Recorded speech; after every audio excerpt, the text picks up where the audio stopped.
Então vamos lá. A lei acerca dos direitos de filhas herdeiras, as filhas de Zelofeade. Então vieram as filhas de Zelofeade, filhas de Manassés, entre as famílias de Manassés, filho de José. São estes os nomes das suas filhas: Macla, Noá, Ogla, Milca e Tirza. Apresentaram-se diante de Moisés e diante de Eleazar, o sacerdote, e diante dos príncipes e diante de todo o povo à porta da tenda da congregação, dizendo: Nosso pai morreu no deserto e não estava entre os que se ajuntaram contra o Senhor do grupo de Corá, mas morreu no seu próprio pecado e não teve filhos. Porque se tiraria o nome do nosso pai do meio da sua família, porquanto não teve filhos? Dai-nos possessão, ou seja, dai-nos propriedade entre os irmãos do nosso pai.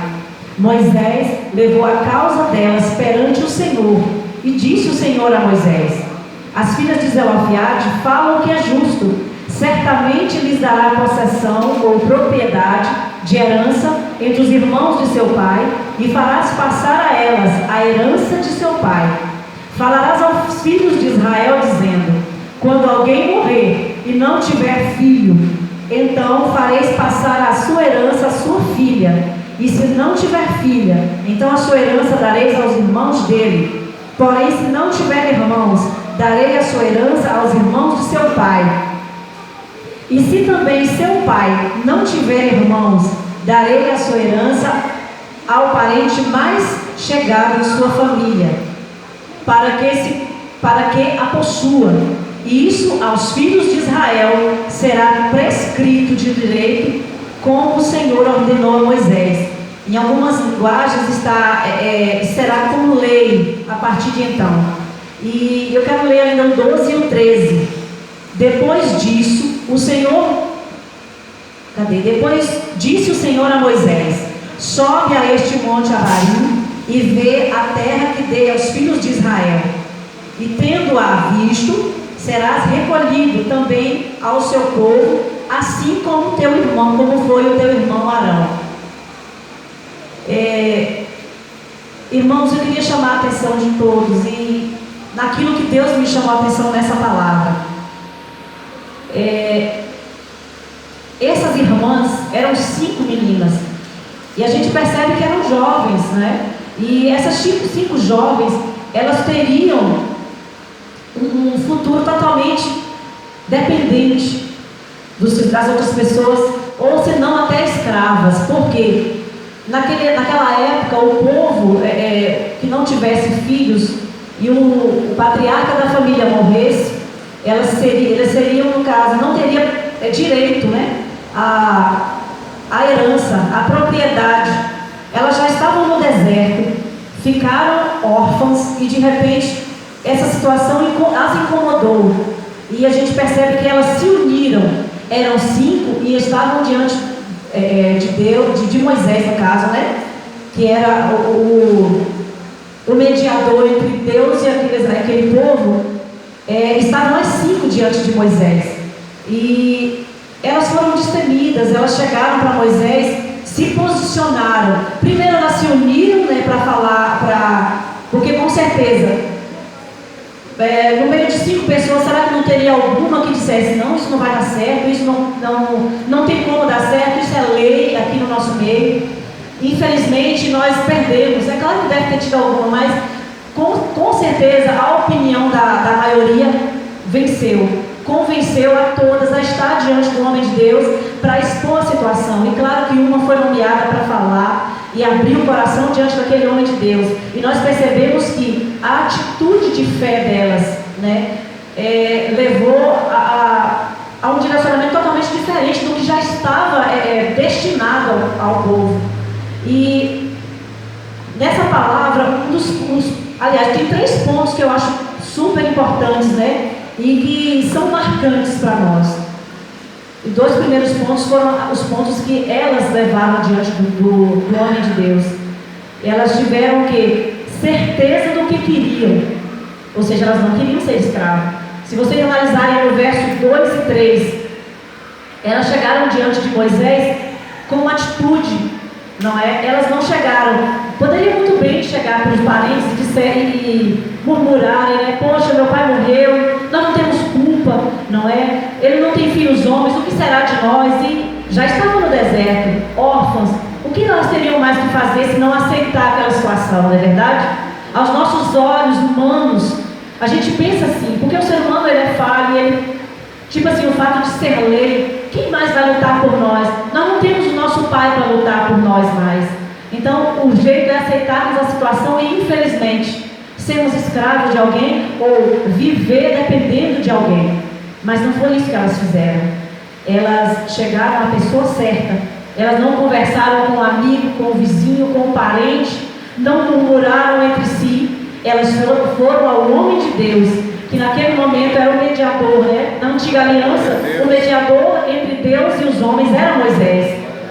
Não que o Senhor não quisesse relacionar-se com os filhos dele, não, muito pelo contrário. O Senhor tentou muitas vezes se relacionar com os filhos, mas o que acontecia? Eles tinham medo, porque viviam em pecado. E nós percebemos que o pecado afasta o Senhor, o homem do Senhor. Não que o Senhor se afaste, o Senhor está em redor de nós o tempo todo. Mas nós nos afastamos do Senhor quando nós decidimos viver uma vida desregrada, descomprometida com o reino. Essa é a verdade. Então a gente consegue perceber que nos versos 2 e 3, quando elas chegam para Moisés, elas se apresentam na porta da congregação mesmo. Elas não tiveram aquela preocupação de esperar um momento, não é verdade? Elas criaram um momento ali.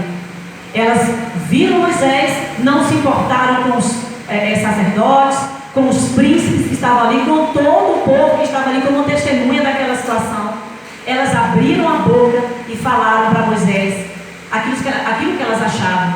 E a gente vê no texto logo assim de imediato, a gente pensa, poxa, elas se apresentaram de repente aqui como no verso 3, elas falam, nosso pai morreu no deserto e não estava entre os que se ajuntaram contra o Senhor Deus no grupo de Corá, mas morreu no seu próprio pecado e não teve filhos. Entende? Ou seja, é tipo assim, Moisés, ele morreu no próprio pecado dele, ele não se juntou para ser mal com o Senhor, para ser, como diz o outro, se juntou com Corá e Datã e Abirão. Se vocês já leram essa passagem, vê que eles três levaram mais de 250 com eles mortos, porque se rebelaram contra o homem de Deus. E esse pai que morreu deixando suas filhas naquela situação terrível, eles não estavam naquele meio. Então o que acontece? Elas foram pedir ajuda a ele exatamente confessando isso. Olha, ele não estava naquele meio. E no verso 4, elas fazem uma indagação. Por que se tiraria o nome do nosso pai do meio da sua família, porquanto não teve filhos? Dai-nos propriedade entre os irmãos do nosso pai. Ou seja, elas chegaram, apresentaram a Moisés, a pessoa certa, né, o mediador certo, aquilo que estava incomodando a elas, aquilo que as levariam a ser dependentes para a vida inteira, não é? Levaram o questionamento a ele e em seguida também levou a possível solução para aquela situação, não é verdade? E eu percebo que isso é um dos pontos fortes dessa passagem, porque elas tinham certeza do que queriam. E Moisés, e o segundo ponto que eu achei interessante também é a clareza na sua petição, quando elas chegam falando, olha, nós queremos que vocês nos dê propriedade junto aos irmãos do meu pai. Não temos irmãos? Beleza. Mas meu pai tem irmãos. Faça dessa forma. Ou seja, elas tiveram clareza, foram objetivas naquilo que elas queriam, não é verdade? E nós precisamos ser assim. Nós sabemos que nós vivemos num país que praticamente a metade da população serve ao Senhor. Mas por que o nosso país lá fora é tomado como um país de chacota? Por que os políticos são tão corruptos? Por que a sociedade, a maioria é tão corrupta e no meio do servo de Deus existe tanta corrupção? Acho que a deficiência está em nós. Nós que conhecemos a verdade do Senhor e que temos esse manual e vivemos esse manual de vida, nós precisamos de fato impactar a nossa geração e mudar a sorte nossa, não só nossa, da nossa geração e das gerações futuras. Essa é uma responsabilidade nossa, meus irmãos. E tipo assim, nós que servimos ao Senhor e caminhamos com Ele há anos, e muitas pessoas nem precisam caminhar com o Senhor há anos para entender o que Ele quer de fato conosco. Não é verdade? A partir do momento que nós abrimos o coração para o Senhor, que entendemos para que nós somos chamados, Ele nos dá um direcionamento. E se nós formos sensíveis à voz do Espírito Santo de Deus, a gente vai compreender o porquê nós estamos aqui. É sempre perguntar: Deus, qual é a minha missão aqui nessa terra? A gente sabe que quando a gente se levanta em prol da causa do reino do Senhor, a gente não vai ter uma multidão para nos aplaudir, para nos abençoar, para nos ajudar. Vai ter um ou dois, não é verdade? Mas se nós formos obedientes à voz do Senhor, Ele vai, a partir daquele um ou dois, Ele vai levantar outras pessoas e vai formar um exército, não é verdade? E Deus vai fazer a obra através de nós. Ele não faz a obra no homem para poder ficar, tipo assim, eu transformei você, quero você bonitinho ali, engordando, ouvindo a palavra, se alimentando. Somente isso não. Ele nos chama para fazer o id dele. Entende? Irmãos, eu nunca estive no púlpito falando na palavra de Deus, nunca. Mas a palavra de Deus sempre ardeu no meu coração. Glória a Deus. Eu sempre fui apaixonada pela palavra. E quantas vezes eu estou lendo, às vezes à noite, meu marido trabalha viajando, eu ponho a minha pequena para dormir, os meus filhos já foram dormir, os maiores. Eu pego a Bíblia e começo a ler. Deus começa a falar comigo, eu começo a pregar. Pregar não sei para quem, mas é uma paixão tão grande que aquilo arde dentro de mim. E eu falo: Senhor, eu não tenho nada para oferecer. Eu não tenho. Mas eis-me aqui, Senhor, eu tenho tantos defeitos. Mas eu sempre uso a palavra de Isaías, né? Quando Isaías entendeu o que o Senhor queria com ele, mesmo sem conhecer o Senhor direito, o Senhor se apresentou a ele através de algumas visões, e ele nem sabia o que estava acontecendo. Mas quando ele entendeu o que Deus queria, ele chegou diante de Deus e falou: ai de mim, Senhor, que sou um homem de lábios impuros e habito no meio de um povo de impuros lábios. E quando ele confessou a sua fraqueza, o anjo de imediato tocou nos seus lábios e arrancou a iniquidade de Isaías. E aí ele ficou pronto para fazer a obra do Senhor. Aleluia. E a gente precisa entender isso. Nós não somos nada, nós não temos nada para oferecer. Mas o Deus que nos chamou, Ele nos capacita para fazer a palavra dele. Aleluia. Entende? E quando a gente entende isso, a gente começa a sonhar. A gente começa a ler a palavra. Às vezes quem estiver por perto vai achar que nós somos loucos. Que acham? Temos que ser loucos por Jesus mesmo. Temos que ser apaixonados pela palavra dele. Porque senão, irmãos, se a gente só estiver na casa do Senhor trabalhando para Ele como meros trabalhadores, quando Ele chegar, Ele pode virar para nós e dizer: mas quem é você? Eu não te conheço. Porque a gente não teve relacionamento com Ele. A gente só fez questão de trabalhar para Ele. Mas e a vida de intimidade com o Senhor? Como o noivo vai casar com uma noiva que ele não conhece? Se no mundo, se no nosso meio, humanamente falando, é possível algum noivo não conhecer alguém e casar com ela?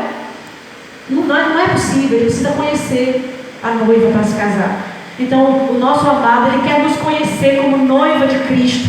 Aleluia. Porque o casamento do Senhor com a noiva dele está próximo. E o que nós temos feito? As almas têm se destruído aí do nosso lado. E às vezes a gente tem orado falando: Senhor, eu quero as nações. Que nações? Se o meu vizinho às vezes está morrendo e eu estou ali do lado, falando, conhecendo Deus vivo que pode mudar a sorte de alguém, e não faço nada. E a clareza dessas jovens me chamou a atenção nesse sentido. Por quê? Elas sabiam o que estava acontecendo com elas e o que poderia vir, que seria bem pior do que já estava acontecendo. E elas chegaram para a pessoa certa e abriram o coração, e o Senhor usou de misericórdia. E o homem de Deus, o terceiro fato marcante dessa pregação, dessa passagem, é a atitude de Moisés. Moisés era um homem de Deus e foi ele próprio quem criou aquela lei para os filhos homens herdeiros, somente os filhos órfãos, né, herdeiros. Mas Moisés não chegou para ele e disse: olha, infelizmente essa lei foi Deus que me deu, vocês vão ter que se conformar com a realidade de vocês. Ele não fez isso. Nem sempre